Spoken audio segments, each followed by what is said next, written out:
Hi, it's Kip K for Make Magazine. In our energy-conscious day and age, there's a lot of talk about alternative fuel sources. In fact, about 150 years ago, the idea of using vegetable oil as a fuel was invented. Now, biodiesel is a non-petroleum-based diesel fuel consisting of short-chain alkyl esters made by, and this is a big word, transesterification of vegetable oil, which can be used alone or blended with conventional petrodiesel in unmodified diesel engine vehicles. So join me as we make some homemade biodiesel on today's weekend project.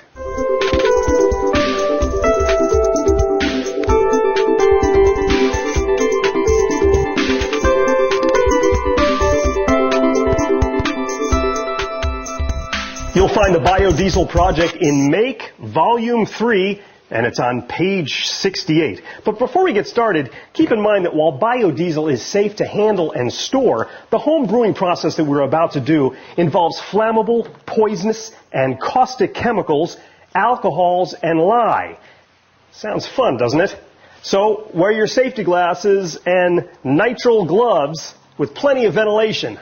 All right, let's get started. There are a number of materials and supplies you'll need to make your own biodiesel. We won't describe each and every one, but we will as we go through the process of making it. Our first and most dangerous ingredient is 100% lye that can be found in drain opener, and that's sodium hydroxide, and we're going to measure out about 5 grams. And carefully add that to a standard mason jar.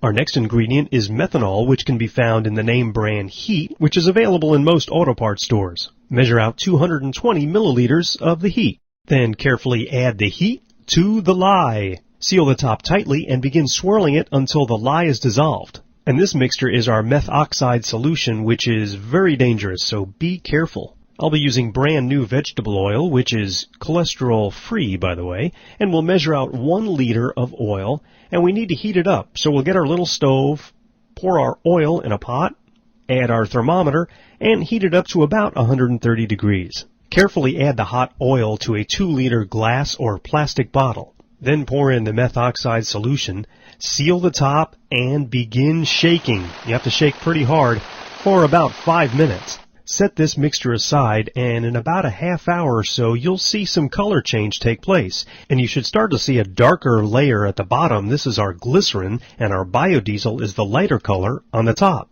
Now you need to let this mixture sit overnight, and the next day you'll see a dramatic change in the color. Now it's time to pour the biodiesel layer off the top into another bottle, and we don't want to pour any of the glycerin in there, just the biodiesel. Okay, it's time to wash and dry the biodiesel. And this is done by adding some warm distilled water to our biodiesel and slowly mixing the two together. The idea here is to separate the soap that's naturally in the biodiesel from the biodiesel fuel. Once you see a little bit of the white soapiness begin to form, it's time to flip the bottle over carefully and slowly drain out the soap. You may have to repeat this procedure 2 or 3 times, or maybe even more, to thoroughly clean your biodiesel. Then it's time to let it sit and dry in open air. Okay, we've let our new batch of biodiesel sit for a few hours, but it really needs a couple of days to completely evaporate, and then it'll be ready to put in a diesel engine.